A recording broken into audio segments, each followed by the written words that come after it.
അങ്ങനെ ഒരു വിലയിരുത്തൽ നടത്തിയിട്ടുണ്ടോ എന്ന് നമുക്കറിയില്ല. അത് ഇനിയും വരേണ്ട ഒരു വാർത്തയാണ്. പക്ഷേ വളരെ കൃത്യമായ ഒരുപാട് കാർഡുകൾ സോഷ്യൽ മീഡിയയിലും ചാനലിൻ്റെ വകയായിട്ട് വരുന്നുണ്ട്.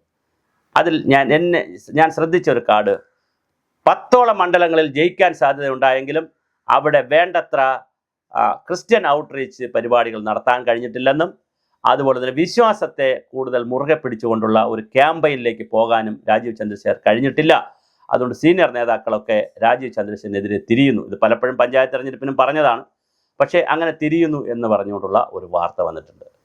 ഇതിൻ്റെ ന്യായ അന്യായങ്ങൾ പരിശോധിക്കുമ്പോൾ 10 സീറ്റ്, അതായത് തിരുവനന്തപുരത്ത് നേമം, വട്ടിയൂർക്കാവ്, പിന്നെ കഴക്കൂട്ടം, ഒരു പരിധിവരെ കാട്ടാക്കട, പിന്നെ അങ്ങോട്ട് പോകുമ്പോൾ ചാത്തന്നൂർ, പിന്നെ മഞ്ചേശ്വരം, പാലക്കാട്, തൃശ്ശൂർ, പിന്നെ മണലൂർ തുടങ്ങി 10ഓളം മണ്ഡലങ്ങൾ ജയിക്കും എന്ന് വളരെ കൃത്യമായി കേന്ദ്രത്തിന് റിപ്പോർട്ട് കൊടുത്തിട്ടുണ്ടെന്നാണ് പറയുന്നത്.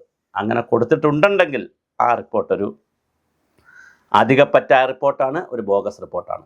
അങ്ങനെ 10 മണ്ഡലങ്ങളിൽ ജയിക്കാനുള്ള സാധ്യത വളരെ അപൂർവമാണ്. പിന്നെ അപൂർവങ്ങളിൽ അപൂർവമായ പലതും ജനങ്ങൾ ചെയ്യും, ജനങ്ങൾ ചെയ്തിട്ടുമുണ്ട്. അതുകൊണ്ട് അങ്ങനെ ഒരു വെല്ലുവിളി ഇപ്പോൾ ഞാനിവിടെ ഇരുന്ന് നടത്താൻ തയ്യാറല്ല. പക്ഷേ എങ്കിലും രാജീവ് ചന്ദ്രശേഖർ അടക്കമുള്ള ആളുകൾ തോറ്റു പോകും എന്നാണ് കോൺഗ്രസിൻ്റെ വിലയിരുത്തൽ. അവിടെ ശബരിനാഥ് ജയിക്കുമെന്നാണ്. എന്നാൽ ഇത്ര വോട്ടിന് ജയിക്കുമെന്ന് BJP പറഞ്ഞിട്ടുമില്ല. അവിടെ കൃത്യമായ ഒരു ഏകീകരണം നടന്നുവോ? 1500 വോട്ടിന് ജയിക്കുമെന്ന് മുരളീധരൻ്റെ ആളുകൾ ആദ്യ ദിവസങ്ങളിൽ പറഞ്ഞെങ്കിൽ പിന്നെ ആ ഒരു കോൺഫിഡൻസിലേക്ക് അവർ വരുന്നില്ല. വട്ടിയൂർക്കാവിൽ എന്തായാലും ശ്രീലേഖ IPS 3ാം സ്ഥാനത്തേക്ക് പോയാലും അത്ഭുതമില്ല. പിന്നെ വലിയ വിവാദങ്ങളൊക്കെ അവസാനമുണ്ടായപ്പോൾ ശോഭാ സുരേന്ദ്രൻ്റെ വോട്ടെടുപ്പ് എങ്ങനെയെന്നറിയില്ല. കാരണം അതൊരു UDF മണ്ഡലമാണ്, മുസ്ലിം ഡോമിനേഷനുള്ള മണ്ഡലമാണ്. ചാത്തന്നൂരിൽ പരമാവധി പിടിച്ചാൽ ഇപ്പോൾ പിടിക്കുന്ന 30,000-35,000 തന്നെയാണ് പരമാവധി. അത് വളരാൻ സാധ്യത വളരെ കുറവാണ്. കാട്ടാക്കടയിൽ 33,000-34,000 വോട്ട് അല്ലെങ്കിൽ 35,000 വോട്ട് തന്നെയാണ് പരമാവധി പിടിക്കാൻ കഴിയുക. അതിനപ്പുറം അതും വളരാനുള്ള സാധ്യത കുറവാണ്. പിന്നെ എവിടെയാണ് BJP പിടിക്കുക? മഞ്ചേശ്വരത്താണെങ്കിൽ അതിശക്തമായ രീതിയിലാണ് UDF വോട്ട് പിടിച്ച് ജയിക്കുമെന്നാണ് പറയുന്നത്. മുസ്ലിം വോട്ട് മുഴുവൻ കൺസോൾട്ട് ചെയ്യപ്പെട്ടിരുന്നു. ഹിന്ദു വോട്ട് 2ആയി പോയി. CPMൻ്റെ ആളിനും പിന്നെ സുരേന്ദ്രനുമായി ഹിന്ദു വോട്ട് 2ആവുകയും മുസ്ലിം വോട്ട് കൺസോൾട്ടേറ്റ് ചെയ്യുകയും ചെയ്താൽ തീർച്ചയായിട്ടും അവിടെ UDF ആയിരിക്കും ജയിക്കുന്നത്. സംസ്ഥാനത്താകെ ഒരു UDF ട്രെൻഡ് കിടപ്പുണ്ട്. അതുകൊണ്ട് എവിടെയാണ് BJP ജയിക്കുക എന്നൊരു ചോദ്യം വളരെ പ്രധാനമാണ്. തൃശ്ശൂരിൽ ആലങ്കോട് ലീലാകൃഷ്ണൻ തോറ്റുപോകുമെന്ന് CPI പറയുന്നു. പക്ഷെ അവിടെ UDF ആണ് ജയിക്കുമെന്നാണ് അവരുടെ കണക്കുകൂട്ടൽ. അങ്ങനെ നോക്കുമ്പോൾ കേരളത്തിൽ എവിടെയാണ് BJP ജയിക്കാൻ സാധ്യതയുള്ള മണ്ഡലം എന്നത് വളരെ പ്രധാനപ്പെട്ടൊരു ചോദ്യമാണ്. ഇങ്ങനെ ജയിച്ചില്ല എങ്കിൽ, ഒരിടത്തും ജയിച്ചില്ല, 1-2 ഒന്നിലധികം സീറ്റ് കിട്ടിയപ്പോൾ നേമവും രാജീവ് ചന്ദ്രശേഖർ ജയിച്ച് ഒരു സീറ്റോ 2 സീറ്റോ ഒക്കെ കൂടെ കിട്ടിയാൽ തീർച്ചയായിട്ടും രാജീവ് ചന്ദ്രശേഖർ സേഫ് പ്ലെയർ പിന്നെ കളിക്കാൻ പറ്റും. അല്ല എങ്കിൽ എന്താണ് BJPയുടെ അജണ്ട? എന്തായാലും ക്രിസ്ത്യാനികളുമായി FCRയുടെ വിഷയത്തിൽ ക്രിസ്ത്യാനികളുമായി നന്നായി തെറ്റിയിരിക്കുകയാണ്. അത് കേരളത്തിലെങ്കിലും വലിയ പ്രശ്നമായിട്ടുണ്ട്.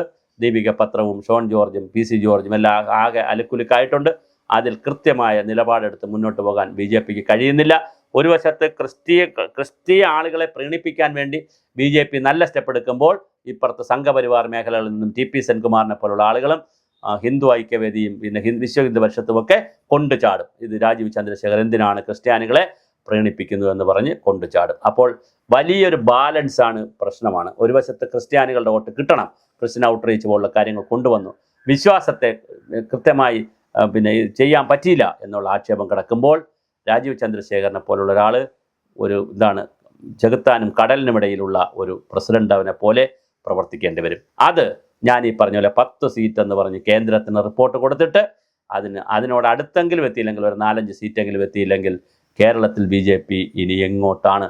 അപ്പോഴും 10, 30, 35 സീറ്റുകളിൽ നിർണായകമായി 2ാം സ്ഥാനത്തോ 3ാം സ്ഥാനമാണെങ്കിൽ പോലും വലിയ വ്യത്യാസമില്ലാത്ത, ഇപ്പോൾ 1000 വോട്ടിനൊക്കെ ഉള്ള വ്യത്യാസത്തിൽ 3ാം സ്ഥാനത്തോ ഒക്കെ വരാനുള്ള സാധ്യതയുണ്ട്. 3ാം സ്ഥാനത്ത് എന്തായാലും വരും. പക്ഷേ വോട്ടിങ്ങിൽ ഞാൻ പറഞ്ഞു 2ാം സ്ഥാനക്കാരനോടത്തിൻ്റെ വളരെ അടുത്ത് നിൽക്കുന്ന വോട്ടിലേക്കുള്ള 3ാം സ്ഥാനം, അല്ലാതെ തള്ളിപ്പോകുന്ന 3ാം സ്ഥാനമല്ല. അങ്ങനെ വരാനും സാധ്യതയുണ്ട്. വളരെ വലിയ വോട്ട് എന്തായാലും BJP പിടിക്കും. ഈഴവരുടെ വോട്ട് നന്നായി പിടിക്കും, നായരുടെ വോട്ട് പിടിക്കും, ഇപ്പം മല സമുദായങ്ങളുടെ വോട്ട് പിടിക്കും, ദളിതുകാരുടെ, ആദിവാസികളുടെ ഒക്കെ വോട്ട് പിടിക്കും BJP. അതിനൊന്നും ഒരു തർക്കമില്ല. മുസ്ലിങ്ങളെ വോട്ടും പിടിക്കും, ക്രിസ്ത്യാനികളുടെ വോട്ടും പിടിക്കും. പക്ഷേ അതൊരു നാമമാത്രമായ വോട്ടുകളായിരിക്കുമോ, ഒരു ചങ്ക് ഓഫ് വോട്ട് അല്ലെങ്കിൽ കൂടുതൽ വോട്ട് കിട്ടുമോ എന്നൊക്കെയുള്ള കാര്യം തെരഞ്ഞെടുപ്പ് കഴിയുമ്പോൾ അറിയാം. എന്തായാലും രാജീവ് ചന്ദ്രശേഖരൻ്റെ അഗ്നി പരീക്ഷണ ദിവസങ്ങളാണ് വരുന്നത്.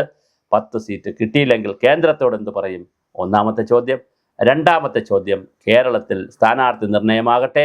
2020ക്ക് 3 സീറ്റ് കൊടുത്തത്, BDJSന് 3 സീറ്റ് കൊടുത്തത്, കണ്ണായ സീറ്റുകൾ ഇപ്പം തൃപ്പൂണിത്തറ പോലുള്ള BJPക്ക് ശക്തമായ വേരുകളുള്ള പെരുമ്പാവൂർ പോലുള്ള സ്ഥലങ്ങളൊക്കെ കൃത്യമായി 2020ക്ക് കൊടുത്തതൊക്കെ വിവാദങ്ങളും തർക്കങ്ങളുമായി വരാം.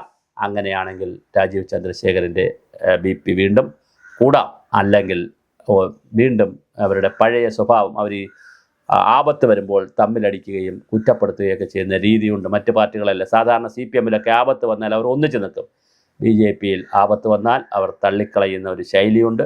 ഉടനെ പ്രസിഡന്റുമാണോ എന്ന് പറയും, ഉടനെ സകലതും അടിച്ചു പണിയണമെന്ന് പറയും. അങ്ങനെ ഒരു ശൈലി BJPയിലുണ്ട്. എന്ത് സംഭവിക്കുമെന്ന് നമുക്ക് 4-ാം തീയതി വരെ കാത്തിരുന്ന് കാണാം. എന്തായാലും കേന്ദ്രത്തിന് ഉറപ്പ് കൊടുത്തിട്ടുള്ള 10 സീറ്റിലെത്തുമോ, അതോ അതിൻ്റെ പകുതി പിടിക്കുമോ, അതോ ഒരു സീറ്റും പിടിക്കാതെ വീണ്ടും വിവാദങ്ങളിൽ തന്നെ BJP എത്തുമോ?